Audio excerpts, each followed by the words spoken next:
Good morning, book club. It is 12:18 in Cambodia, where I'm currently living, and I decided that I would come to one of the mountains and prepare for my discussion with you about my book. It's very hot. I'm sweating. It is, yeah, probably in the early 30s. But yeah, I'm so pleased that you have decided to read my book as your July book read, and I'm really interested to hear what you thought. Timberly very kindly sent me some of the poems that you were interested in, so I'm just going to have a discussion with you and perform some of them for you to kind of like, yeah, help the discussion along. And excuse the extreme sweatiness. It's just incredibly hot here, even though I'm in the shade. Okay, so the first poem that Timberly asked me to discuss was called A Shadow in Your Bedroom. And this poem was one of my very first spoken word poems. It was one of the first poems that I actually sat down and really thought about and constructed it in a certain way and used repetition.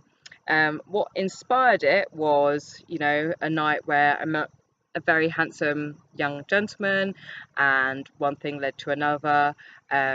Me being the romantic that I am, decided that I actually quite liked him, and sent him a letter a few days later because he lived around the corner from me. However, I never heard from him again, but because we live so close, I had to keep on seeing.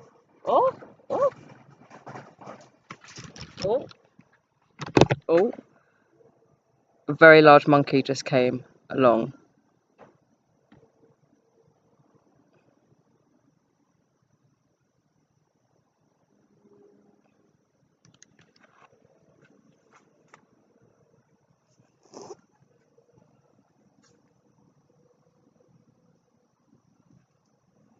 Okay, it seems to have gone for now.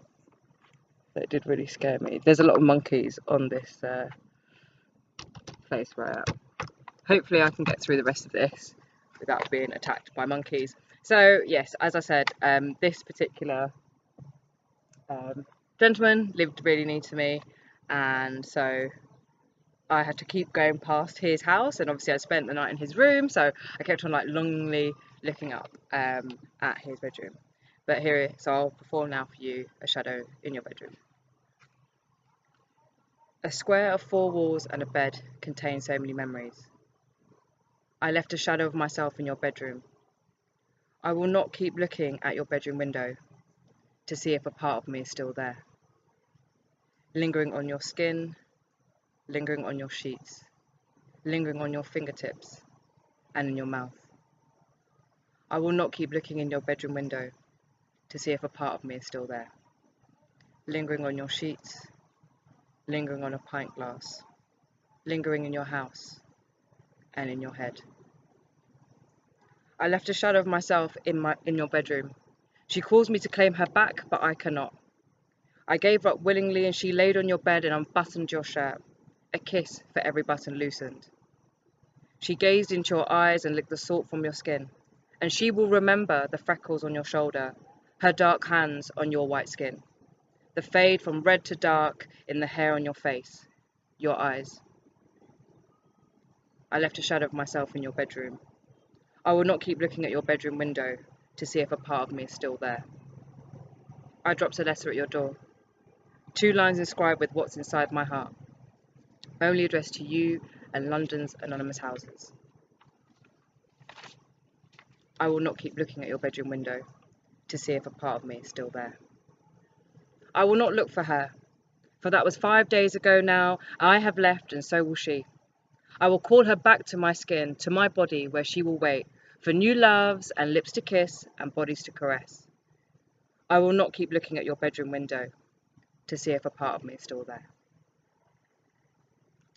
So that poem was written in July 2014, so nearly 4 years ago now, and my life was quite different then. I was just about to embark on doing some teacher training. I had this intense longing to be in a relationship, which really reflected in the books, but I also was really struggling with ideas around like self-acceptance and body image, and body image is something that I've really struggled with over the years, and I that was part of the reason why in November 2014 I wrote an ode to myself, because you're always told in self-help magazines and stuff, like, pick something that you really like about yourself. And I kind of like started to think about, well, what do I like about my body, what am I happy with? And I just thought, okay, I've got nice hair, and I like my eyes, and I like my lips and stuff like that. And there was things that I could appreciate about my body. Being a feminist, knowing that a lot of our image is scrutinized and we're overly sexualized, and that your image and your body as a commodity has made it quite difficult for me at times to kind of marry up wanting to be slimmer and healthier, and knowing the society that we live in.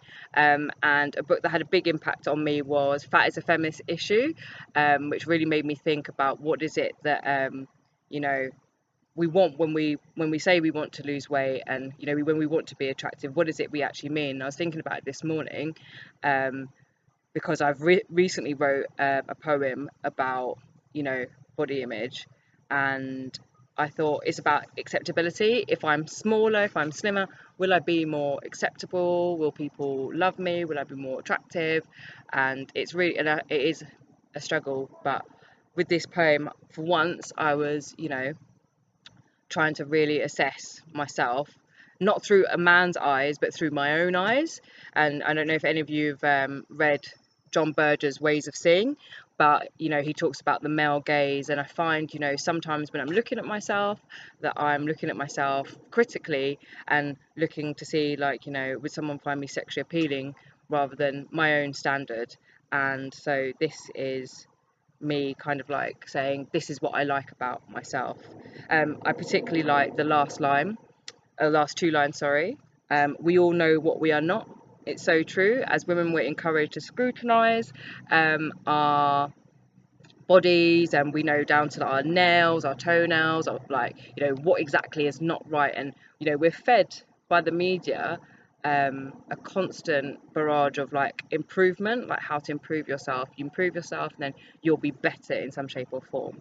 But whether that's true or not, I don't know. That monkey is still lurking around down there, and it's really scary. So yeah, I encourage you to take heart from this poem, because there are many things that I really like about my body, and I've recently started doing a affirmation to help me to encourage myself to love myself more. And I start from like my feet and my legs, which I say to myself, I love these feet, they allow me to walk, they allow me to travel. These legs allow me to run, they allow me to cycle to places. Cycling is something I've taken up in Cambodia. I love the stomach, that keeps me healthy and processes all the crap out of my body, because I've been ill a few times here.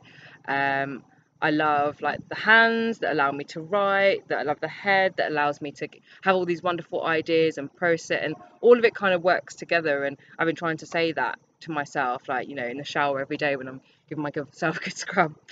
These are the things that I love, and they all work together, and they allow me to do all the things that I love, which is traveling, writing and reading. So I'm really trying to focus on the more positive attributes, but I think it is like a lifelong effort. That brings me on to waiting. Again, in 2014, it was very interesting for me when I was putting the book together, because I decided to do it in chronological order, as you might have noticed. I hadn't realised that I'd been writing so regularly, and I hadn't realised some of the content. I hadn't looked at it for a very long time, so I can see a lot of the wanting to be in a relationship, and that's reflected in this work. And at the time, I think some of the poems in this section, like time period of 2014, I was had a crush on a male friend, and it wasn't reciprocated, and yeah, I really was attracted to this person, and just that kind of longing and thinking, oh, like when is it going to happen for me? And it's interesting because I feel like waiting is quite a universal poem, because people, you know, we do spend a lot of our lives waiting for that person or that thing to happen. But at the time, I think I was, yeah, I wasn't in a relationship. I just had this really strong urge to be in one. So waiting is again about thinking about really wanting to be in a relationship and being with someone, but also at the same time thinking about, like, you know, I'm waiting for the one whose shoulder is a pillow, though in reality your arm will ache and start to go numb, and I will dribble on your chest slack-jawed, and we will both hog the duvet. Kind of recognizing that these things do happen, like in relationships, you know, that people, you know, you can't stay cuddled up forever because it's just not feasible, and you know, someone hogs the duvet because someone's colder than the other and stuff like that, and you know, so that, yeah, that's interesting. That brings me on a few years now, to September 2016. Now, this is a period of my life that has really had a huge impact on me, and this poem in particular, when I read it back, at the time I was suffering with anxiety and depression. I was a teacher. So in 2014, the poems that reflected there, I had not yet qualified. I was going to do my teacher training, and by 2015, 2016, I'd qualified and I was now a teacher. I'd also met my first boyfriend in years and years and years and years, and with it came a lot of anxiety about the relationship. But what is interesting again about this poem is that it is universal, because even though that's my ex-boyfriend, we're no longer together now, a lot of it is still applicable. So here is When You Are Old. When you are old and all you have left are memories, you will regret more than the things you didn't do, boys you didn't kiss, the love you refused to accept, the fear you let rule your life, and the hope you did not carry on your tongue. Let yourself live. And when you are old, you will only have the memories of past love, of kisses and caresses you did not hold on to, and the squall of anxiety, fear, and loss and death will no longer be the future or the beginning, but the end. Love will be all that you have left, so let it in. It may not come in the package you thought it would, but still live, still breathe, and hope. Let yourself live. When you are old and all that is left to you are memories, it will be the things that you did not do, the love you did not let in, and the fear you let rule your life that you will regret. So have fun, get drunk, dance all night and grab every single moment that you can. Peace and fear are illusions.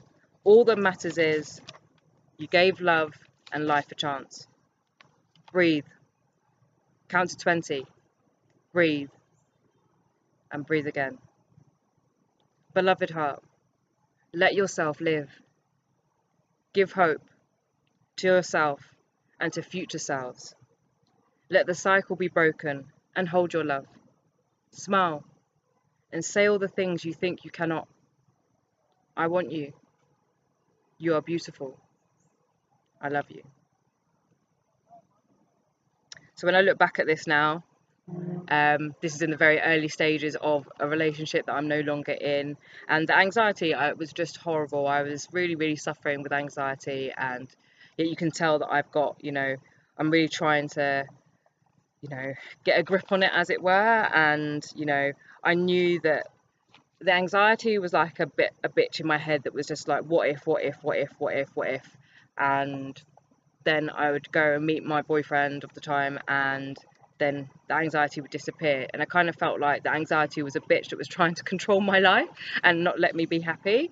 And of course I can look back now and I can think about, like, okay, that anxiety served a function. I was very anxious in that relationship about where it was going and how he felt about me, and needing to be reassured about it, because I've had quite a traumatic upbringing and childhood, absent parents, etc., as you've read in the book. So I did need, I've realised subsequently that I do need a certain level of reassurance, but I'm glad that I did give that relationship an opportunity, even though it didn't end the way that I wanted it to. And I'm glad that, yeah, I gave love and life a chance, and that's kind of what I'm doing here in Cambodia, very sweaty, up a mountain, being frightened by insects and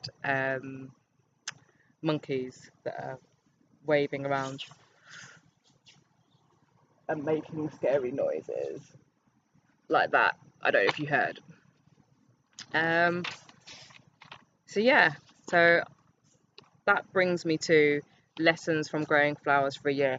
So you may notice at the end of that, this was compiled between February and December 2017. So my ex-boyfriend had broken up with me in February 2017, and I am a keen gardener. Even though I live in London, I live in the city, I was privileged enough to live in a beautiful flat with a very big balcony, which was filled with empty plant pots. So I made it one of my projects to fill all these empty plant pots with bulbs, and I signed up to part of my regrowing of myself was lots of self-care. I ordered something called a blurt box, which is a self-care box that you get. Oh god, there's loads of monkeys. Oh god, I'm scared of the monkeys. Right, sorry. Sorry. So in this year that was the worst year of my life, if I'm honest. Oh shit. No, no, no, I'm scared. There is a monkey and its baby. I don't know if you can see. But I'm gonna move for the moment somewhere else where there's less monkeys.